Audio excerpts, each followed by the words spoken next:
नमस्कार, good evening. बहुत स्वागत है आप सबका। मैं पुनीत पाठक हूं और आप देख रहे हैं खबरों का महा बुलेटिन न्यूज डिकोड। एक ऐसा बुलेटिन जिसमें दिन भर की तमाम बड़ी खबरों को हम डिकोड करते हैं ताकि असल खबर तक पहुंच सकें।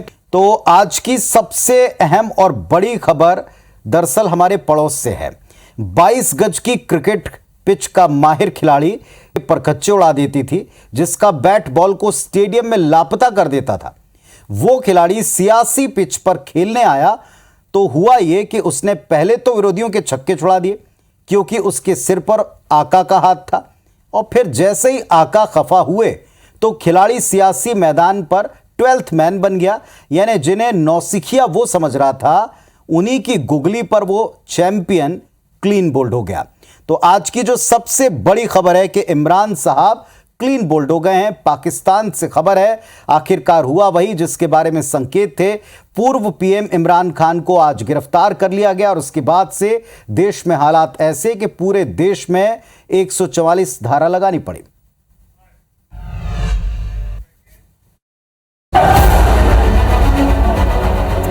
हेलमेट, हाथों में डंडे और काली ड्रेस में पाक रेंजर्स की भीड़ के बीच सफेद कुर्ते और नीली जैकेट पहने इमरान खान, जिन्हें पाकिस्तानी रेंजर्स धकेलते हुए गाड़ी में बिठा देते हैं। तस्वीरें इस्लामाबाद हाई कोर्ट की हैं, जब इमरान खान को गिरफ्तार किया गया। दरअसल इमरान खान एक केस की सुनवाई के लिए इस्लामाबाद हाई कोर्ट गए थे। कोर्ट रूम में बैठे थे, तभी पाक रेंजर्स खिड़की तोड़कर कोर्ट रूम में दाखिल हुए और इमरान को गिरफ्तार किया। इस दौरान पाक रेंजर्स और इमरान समर्थकों के बीच जमकर मारपीट हुई।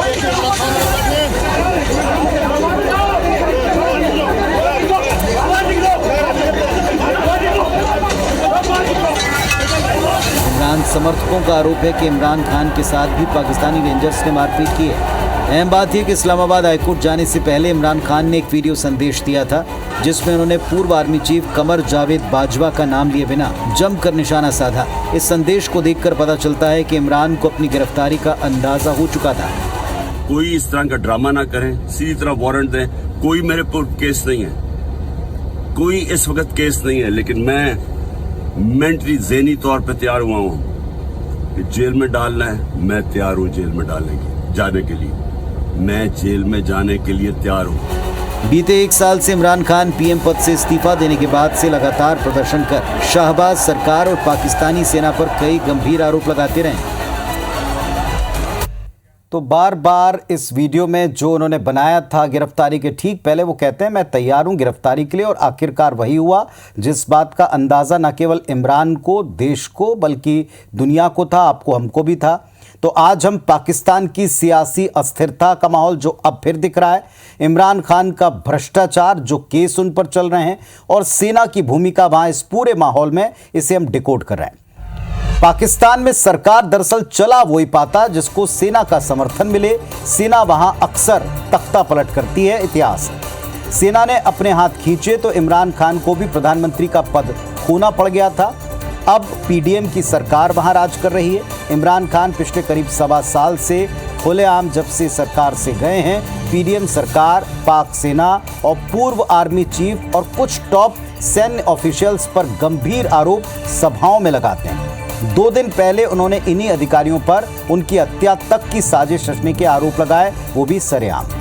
ये तय था कि इमरान खान गिरफ्तार होंगे क्योंकि इमरान पर जो भ्रष्टाचार के आरोप है वो भी बड़े संजीदा है। जुडिशरी इमरान खान का अब तक सहयोग देती दिखी है। बहरहाल अब ये भी समझना पड़ेगा कि इमरान खान दरअसल हैं किस मामले में गिरफ्तार, क्यों उनके ऊपर आरोप है। तो आरोप उन पर यह है कि इमरान खान ने अब्दुल कादिर ट्रस्ट बनाई अपने शासनकाल में और इसकी आड़ में एक बिजनेसमैन और ट्रस्ट को बेजा फायदा पहुंचाया। अब्दुल कादिर ट्रस्ट की आड़ में इमरान पर तकरीबन 60 करोड़ रुपए के गबन का आरोप है। इसके अलावा इमरान खान पर Toshakhana case, foreign funding case समेत कुल 83 मामले हैं। यानी अच्छी खासी उनके खिलाफ हम कहें किलेबंदी है। वो किसी भी मामले से आसानी से बच नहीं सकते। और फिर हम दोहराएंगे, सेना जिसके साथ या सेना का हाथ जिसके साथ, वही वहां सरकार चला पाता है। अब जब हाथ की बात चली है तो आप हाथ वाली एक सरकार का हाल भी जान लीजिए, जो है देश के राजस्थान में, जहां एक बार फिर सचिन पायलट राज्य के सीएम अशोक गहलोत के खिलाफ पदयात्रा की तैयारी में है। क्यों, वो आप इस रिपोर्ट पे जान पाएंगे।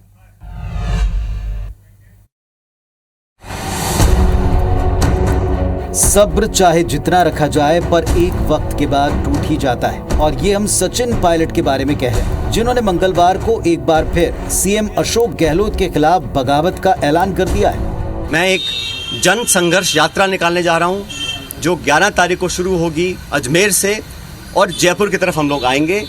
लगभग 125 किलोमीटर की यात्रा है। जन संघर्ष यात्रा लोगों के हितों के लिए, करप्शन के खिलाफ, नौजवानों के संरक्षण के लिए। उनकी आवाज को हम सुनेंगे, उनकी आवाज को बुलंद करेंगे। कहने का अर्थ है कि बहाना वसुंधरा राजे, लेकिन पायलट ने गहलोत के खिलाफ मोर्चा खोलना तय कर लिया है। जाहिर है पायलट सही वक्त के इंतजार में थे। रविवार को गहलोत ने अपनी पार्टी के विधायकों को अमित शाह का पैसा लौटाने के लिए कहा था, और इसे पायलट विधायकों का अपमान बता रहे हैं। मैंने पहली बार देखा कि अपनी सरकार को, अपने ही विधायकों को, अपने नेताओं को बेइज्जत और बदनाम करने का काम हो रहा है। कांग्रेस के विधायकों को तो बदनाम करने का काम हो रहा है, और भाजपा के नेताओं का गुणगान हो रहा है। ये समझ से परे है। कह सकते हैं कि पायलट एक बार फिर से गजवाए राजस्थान के मिशन पर निकलने वाले हैं। अब देखना होगा कि इस बार बागी आवाज दिल्ली तक कब तक पहुंचती है।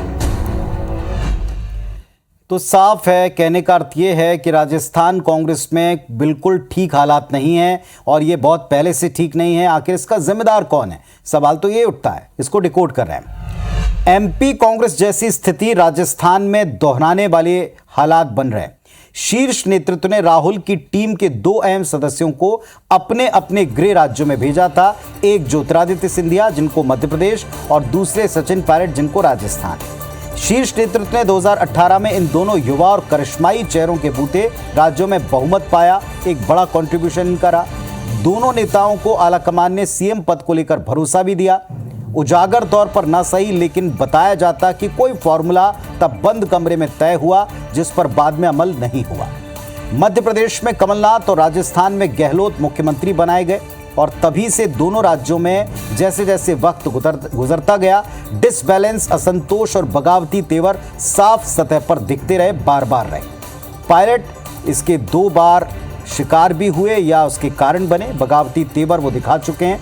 इन हालात का जिम्मेदार टॉप लीडरशिप को ही कहा जाएगा, जो युवा नेताओं और सीनियर नेताओं में तालमेल बिठा नहीं पाया, अपनी बात पर शायद कायम नहीं रह पाया, या फिर वो बात ही गलत तरीके से की गई। शीर्ष नेतृत्व ने युवा चेहरों का इस्तेमाल तो किया, लेकिन अपेक्षाओं को पूरा नहीं कर पाए। असंतोष को वक्त रहते बातचीत के द्वारा हल नहीं कर पाए। कोई ठोस पहल ना होना ये पार्टी को एक बड़े नुकसान की तरफ ले जाता है। मध्य प्रदेश में तो सरकार तक गंवा चुके हैं, और अब राजस्थान में हालात कहां जाएंगे ये वक्त ही बताने वाला। अगली खबर है छत्तीसगढ़ से, जहां पहले सर्व आदिवासी समाज और अब ईसाई समुदाय ने विधानसभा चुनाव में अपने कैंडिडेट उतारने का ऐलान किया है। इसके मायने डिकोड करेंगे, पहले खबर पूरी देख लीजिए।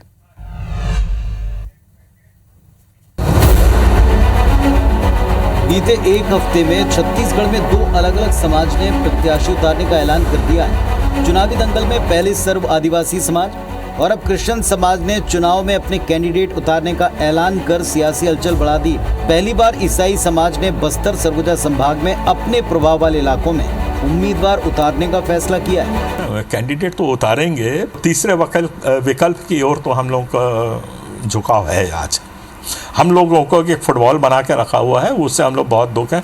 बीजेपी भी लात मारती है, कांग्रेस भी लात मारती है, और जब गोल होता है तो पूरी पब्लिक हंसती है। क्रिश्चियन समाज के इस कदम पर बीजेपी ने कहा कि लोकतंत्र में सबको चुनाव लड़ने का हक है, तो कांग्रेस ऐसा करने वालों को बीजेपी की बी टीम बता रही है। ये तो लोकतंत्र है, प्रजातंत्र है, सबको आज़ादी है, सबको स्वतंत्रता है,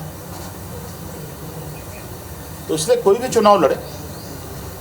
चुनाव लड़ने में कोई दिक्कत नहीं है। चुनाव अगर लड़ेंगे तो स्वागत है। भारतीय जनता पार्टी चुन चुन के ईसाइयों को मार रही है, उनको टारगेट कर रही है। इसके बाद भी इस प्रकार का भारतीय जनता पार्टी का बी टीम का कोशिश है। कभी ईसाई इस प्रकार के बात नहीं करेंगे। अब मुद्दा ये कि अगर ईसाई समाज ऐसा करता है तो प्रदेश में किसका नफा और किसका नुकसान होगा। तो पहली नजर में आपको लगेगा कि प्रदेश में हो क्या रहा है। अब तो हर समाज अपने कैंडिडेट उतारने की बात करे। पार्टियों पर भरोसा इतना अचानक से कम कैसे हो गया।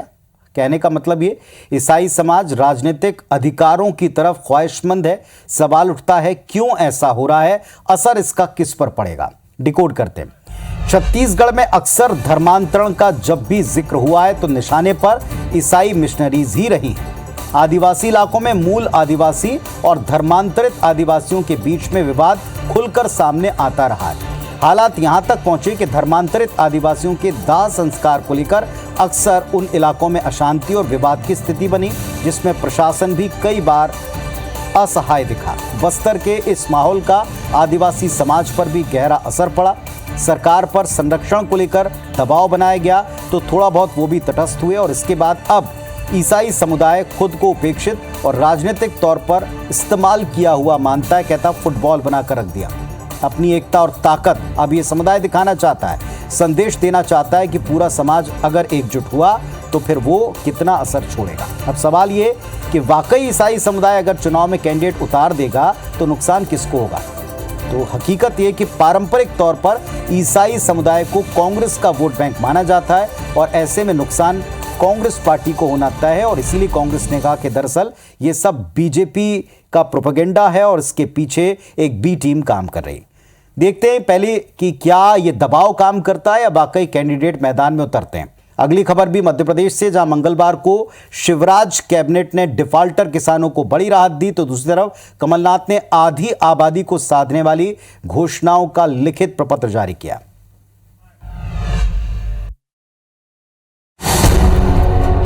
देश का दिल यानी मध्य प्रदेश, जिस पर फिलहाल बीजेपी का राज है, पर ये राज कमल वालों को कमलनाथ सरकार गिरने की वजह से मिला। कहने का मतलब ये कि अब कांग्रेस उतनी कमजोर स्थिति में नहीं और ना ही बीजेपी उतनी मजबूत स्थिति में कही जा सकती। इसीलिए दोनों दल चुनावी मोड में आ चुके हैं। इसकी बानगी मंगलवार को देखी, जहां एक तरफ शिवराज कैबिनेट ने कई अहम फैसलों को मंजूरी दी। सबसे बड़ा फैसला रहा डिफाल्टर किसानों के ब्याज माफ करने का।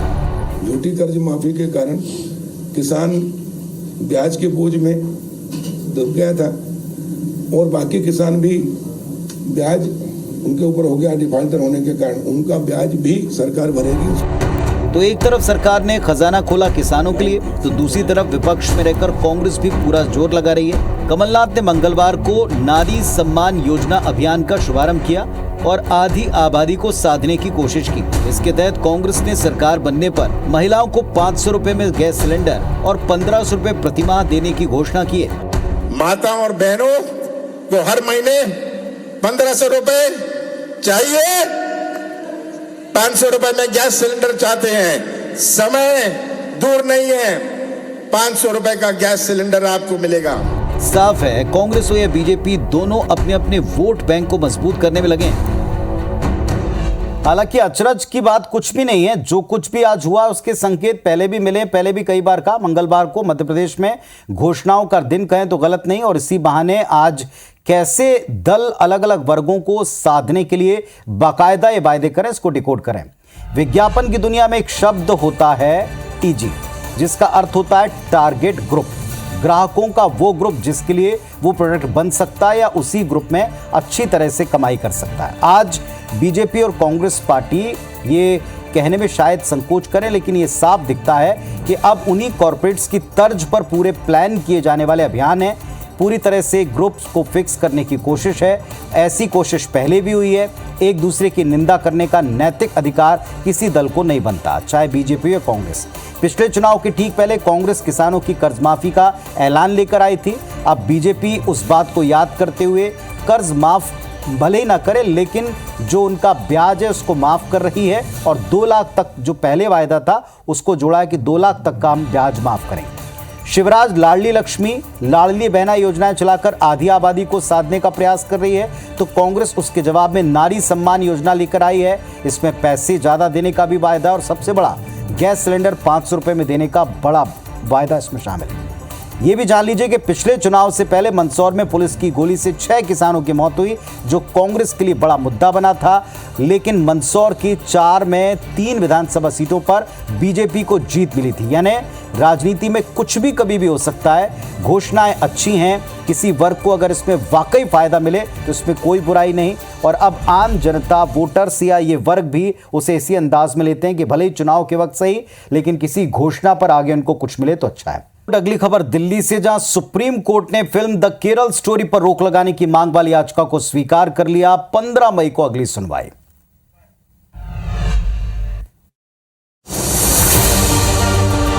ये देश की सबसे बड़ी अदालत है यानी सुप्रीम कोर्ट, जहां अब फिल्म द केरल स्टोरी पर रोक वाली याचिकाओं पर सुनवाई होगी। साथ ही फिल्म पर देश में मंगलवार को फिर से राजनीतिक बयानबाजी जारी रही। बता दें आपको, द केरल स्टोरी को मध्य प्रदेश के बाद अब उत्तर प्रदेश में भी टैक्स फ्री कर दिया गया है। यूपी के सीएम योगी आदित्यनाथ ने सोशल मीडिया पर इस बात की जानकारी दी। दूसरी तरफ पश्चिम बंगाल और तमिलनाडु में इस फिल्म को बैन किया जा चुका है। उत्तर प्रदेश वाले योगी जी इसको टैक्स फ्री कर रहे हैं। शिवराज जी तो आजकल कूद के पहले ही कुछ कर बैठते हैं, तो उन्होंने टैक्स फ्री किया। ये जो इवन फिल्मों के आधार पर जो ध्रुवीकरण अपने समाज में हम देख रहे हैं, ऐसा कभी मैंने नहीं देखा था पहले। अब तो कौन सी चीज पोलराइज कर जाए, कल को इस कलम का इस्तेमाल पोलराइज कर सकता। बैन का एटर्नली मैं व्यक्तिगत रूप से विरोधी हूं। ये जानना जरूरी है कि फिल्म द केरल स्टोरी को लेकर देश भर में बहस का नया मोर्चा खुला है। एक वर्ग है जो फिल्म का विरोध कर रहा है, तो दूसरा फिल्म के समर्थन में खड़ा है। जिस पर इतने बड़े बड़े नेताओं ने बातें रखी है, अगर आईसिस का चेहरा उजागर करते हुए फिल्म बनती है, तो हो सकता है कि केवल जिनको आईसिस की छवि को लेकर चिंता हो, वो इस फिल्म को बैन करने की बात करते हैं। मतलब साफ है, कुछ लोग फिल्म को प्रोपेगेंडा बता रहे हैं, तो कुछ सत्य घटना कहकर इसे जरूर देखने की वकालत करते हैं। वैसे इस विवाद के बीच फिल्म बॉक्स ऑफिस पर हिट हो चुकी है। तो सबसे बड़ा इसका डिकोड तो यही साहब के इन सब के बावजूद बड़ा पॉलिटिकली नुकसान या फायदा किसी को होना हो, फिल्म को बड़ा फायदा हो रहा है। बॉक्स ऑफिस पर कलेक्शन बढ़ता जा रहा है। छत्तीसगढ़ के राजिम से एक परिवार और एक माँ बाप की तस्वीर ने हमको भीतर तक झकझोरा है। क्यों हम ऐसा कह रहे हैं, देखिए जरा।